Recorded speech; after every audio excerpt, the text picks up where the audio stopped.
Hello people, this is Zippy and welcome to my classroom.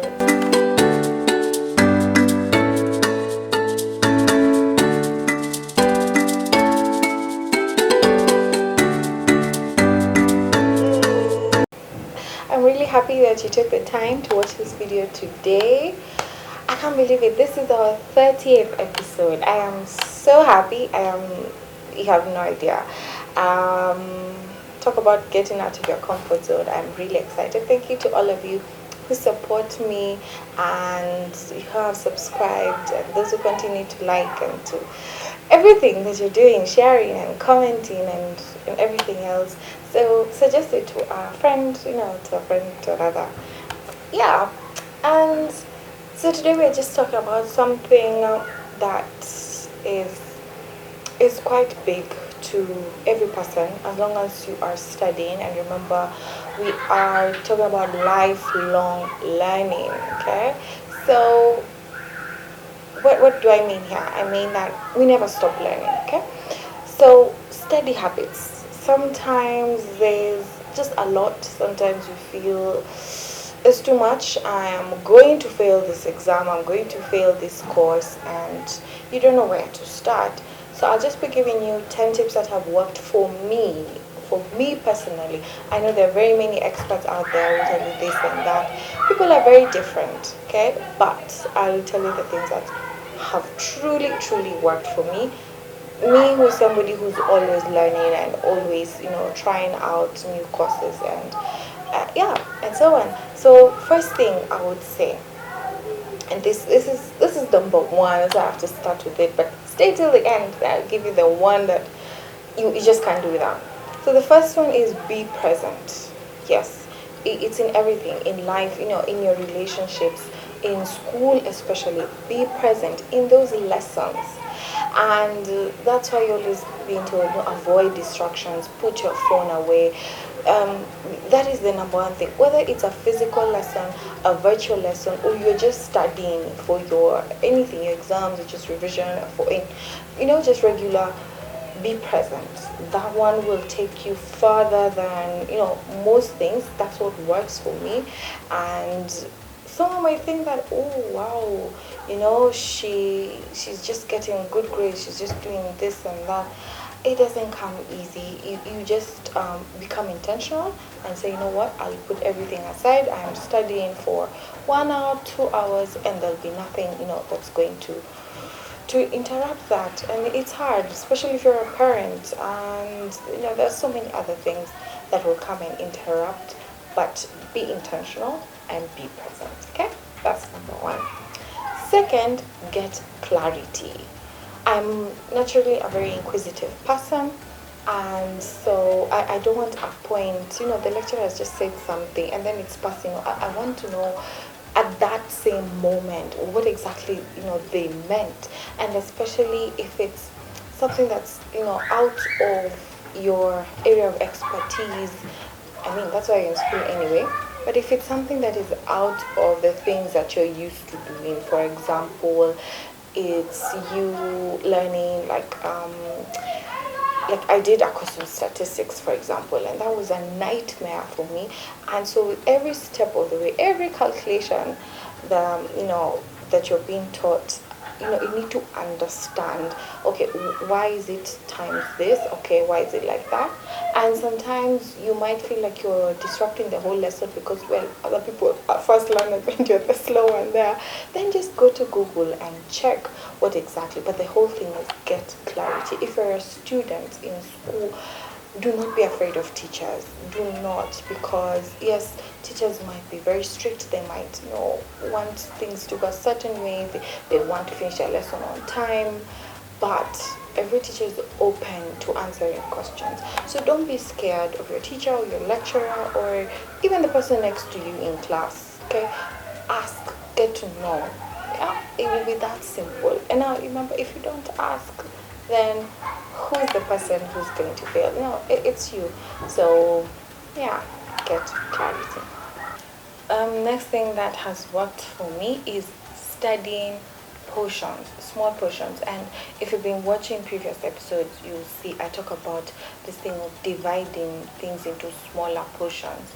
Something, because your brain capacity might not last that long, okay, or your, what is the word I'm looking for, your attentiveness, okay, might not take last that long. And so you want to do um, a smaller portion, or rather study a smaller portion, um, and then just maximize on that so that your brain is able to retain a lot more information. So what I do is I divide my work into portions. So for example, if this is the page, there's a whole topic, it's all these pages, but I'm gonna do a page a day. Okay, that way I'm able to remember things much better. Or 2 pages in a day, so I can do this page and that page. Yeah, and that way I'm able to retain a lot more. So it's smaller portions regularly, and this is, I think, the best advice if you're learning a foreign language and you're trying to get all these grammatical rules, and there's so many new words that you're learning. It's always advisable to just have portions that you're studying every single day. Okay, so that works a lot. Fourth thing I'll say is draw tables, draw tables or diagrams. And I asked you in a previous episode, what learner are you? And if you're a visual learner like I am, this would help. So you'll see, like, I have just small diagrams that might not even make sense to anyone else, but to me, yeah. So if I'm like doing, comparing and contrasting, then I'll have a table. And my students know this. I keep asking for them to draw tables, like draw a table of this, draw a table of that, and it has helped so many of my learners. So I hope this is something that will help you too. So give it a try when you're studying. Okay. Point number 5: do assignments. In fact, start them early, because if you don't start early, one thing is assignments will start piling up, and then towards the exam you're busy doing assignments instead of revising. But at the same time, those assignments tend to be tested in exams. Okay, so you'll see, you've just been given a task, you don't do it, and then it becomes, it's the first question you meet in the exam. So take these things seriously, and that's coming from a teacher. Even the exams I said, you will definitely get some questions from some of the assignments that you've given out, and those are the same things our teachers have done to us. So as you note down your homework, you just see, okay, I've noted this particular task, and then that particular task that they did, even just roughly, ends up coming the exam. So you'll be very grateful that you actually took the time to do it. Okay. Another tip I'd give is make short notes on flashcards. So flashcards are these little bits of paper. They can be, multicolored. You can buy a pack that has only one color. Yes, and then what you do is just make, your short notes on that particular flashcard. It's easy for you to work with. It's very portable, light. You can easily just glance at it, and you can, let's say it's definition of terms, you can put the term here and then try and put the definition on the other side, just to test yourself. Flashcards are an amazing way to study. This is a tip you'll always hear from your teachers: use flashcards. It helps you summarize ideas into how you've understood best, and then retain that information better. So flashcards, must have. Another great tip is to highlight significant parts. Highlight, whether you're using worksheets or your notes in your exercise book. You really need highlighters, just to make sure that, let's say this is a part that it wasn't very clear to you, or it's a part that you want to go back and just look at, or it made a huge impact on that particular topic. Whatever it is, highlight. It helps. It focuses your attention. When you open that page, your attention is drawn to that particular part, and you're able to give it more attention and revise it better. My 8th tip is put definitions or even questions that you want to ask later on sticky notes. Yes, so you can get these kinds, most of them are this size, where you can just write your note, your question, plug it and stick it on your exercise book, your notebook, your desk, your laptop, whatever. And then there are also these tiny ones. And for these tiny ones, if you want to just put maybe one word or one, it's just something that's tiny that would fit there. These are fantastic, literally fantastic. And then, yeah, you can just have these with you. They help a lot if you are just putting them somewhere where you keep seeing them, so that you don't forget that main point. You can even use these as bookmarkers, where you need to go back to a particular page. And if you don't have these, but you can even use paper clips, just normal paper clips.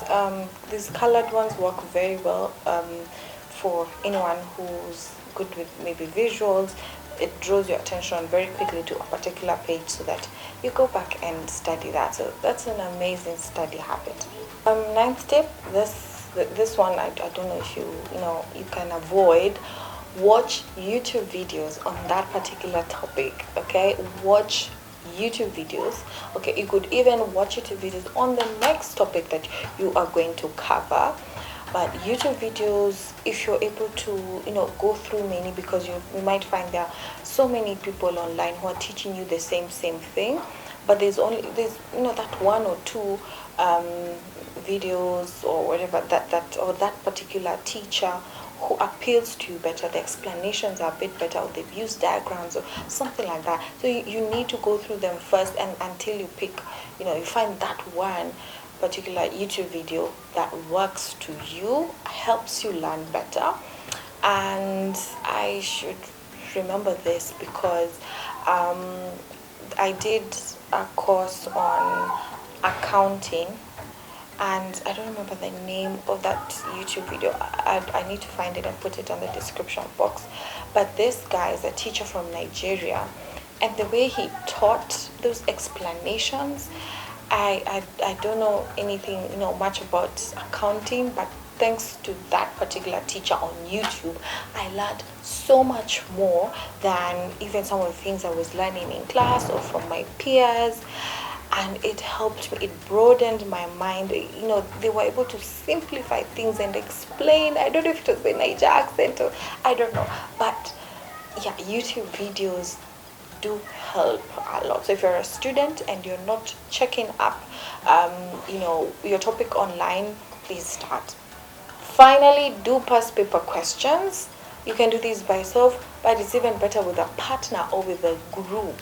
Honestly, past paper questions, if you're a candidate, just find them, okay? Because when people are setting exams, they tend to refer to these questions, and because you're all doing the same course, I mean, the questions cannot change that much. Okay, so do past papers, do them regularly, okay? And share knowledge with your friends, with your everyone. Ask them, because there's a lot you can learn from each other, okay? And that's it. Those are study habits. I think I finally answered that question. How do you study? So I'd like to know, engage with me in the comment section. How do you study, okay, for exams, for just normal, just learning? What do you do? What are your tips? What would you like to share? That's what has worked for you. I told you what has worked for me. Thank you for staying here till the end of the video. And I hope this has been a lesson that you won't forget. Please like, share, subscribe, okay? Hope to see you in the next video.